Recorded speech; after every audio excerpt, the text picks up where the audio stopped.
ఈ వారం తులారాశి వారికి కొన్ని ప్రయోజనాలని దక్కించుకోగలుగుతారు.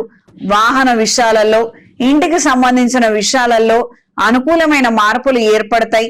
అనూహ్యంగా కొంతమంది ద్వారా కొత్త పరిచయాలు ఏర్పడటం, ఎన్నో రోజులుగా మీరు ఎదురు చూస్తున్నటువంటి సమాధానం కావచ్చు, సతమతం అవుతున్నటువంటి పరిస్థితుల్లో నుంచి ఉపశమనం అందించే విధంగా కొన్ని పరిష్కారాలను, కొన్ని సమాధానాలను అందుకోగలుగుతారు. మానసిక సంతోషానికి, ధైర్యానికి కారణమవుతుంది. వ్యాపార నిమిత్తం మీరు ప్రవేశపెట్టాలనుకున్న ఆలోచనలు, తీసుకురావాలనుకున్న మార్పుల్ని తీసుకురాగలుగుతారు. మంచి ఆదాయాన్ని, ప్రజాదరణని పొందగలుగుతారు. వ్యవసాయాలలో ఉన్నవారికి కాలం అనుకూలంగా ఉంటుంది. ఇబ్బందికరమైన వాతావరణంగా అనిపించినప్పటికీ మీకు మాత్రం ఏ ఇబ్బంది కలగదు. చేతికి ధాన్యం అందుతుంది. మంచి ధరకి అమ్ముడుపోతుంది. తీసుకున్నటువంటి రుణాలని చెల్లించగలుగుతారు. కుటుంబంలో కొన్ని కార్యక్రమాల నిమిత్తం మీరు తీసుకునే నిర్ణయాలు అన్ని విధాలుగా బాగుంటాయి.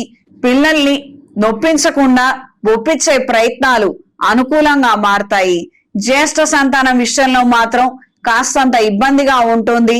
మనం ఏమీ మాట్లాడనప్పటికీ మన మీద విరుచుకుపడము, మనమంటే ఇష్టం లేనటువంటి విధంగా ప్రవర్తించడము, ఈ రకమైనటువంటి ప్రవర్తన లోపాలు సుస్పష్టంగా కనిపిస్తాయి.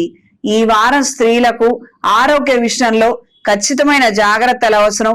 మీ పేరు మీద ఉన్నటువంటి వాహనాలని అమ్మి కొత్తవి కొనుగోలు చేసే పరిస్థితి ఏర్పడుతుంది.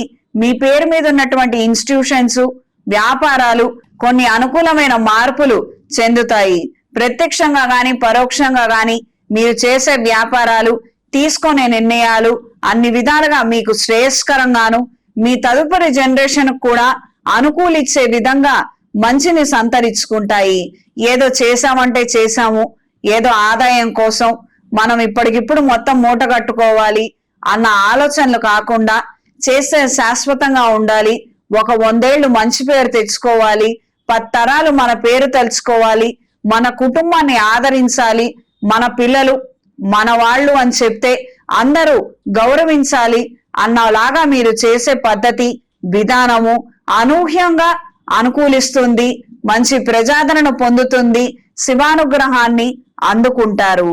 కొన్ని కార్యక్రమాలలో మాత్రం విపరీతమైనటువంటి భయము, టెన్షను, చేతులకు చెమటలు పట్టే విధంగా అంశాలు ఉంటాయి.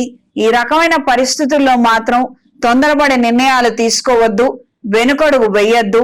కాస్తంత నెమ్మదించి వ్యవహరించండి, అన్నీ చక్కబడతాయి. ఈ వారం తులారాశి వారికి కలిసొచ్చే రంగు గోధుమ రంగు, కలిసొచ్చే దిక్కు పడమర, కలిసొచ్చే సంఖ్య 3. ప్రతిరోజు లింగాష్టకాన్ని పఠించండి. ఏదైనా శైవ క్షేత్రంలో మహాపాశుపత హోమాన్ని జరిపించండి. ఇంట్లో, వ్యాపార ప్రదేశాలలో యజ్ఞభస్మంతో శివార్చన జరిపించి ఆ బొట్టుని వ్యాపార కేంద్రానికి మీరు ధరించగలిగితే అన్ని విధాలా బాగుంటుంది.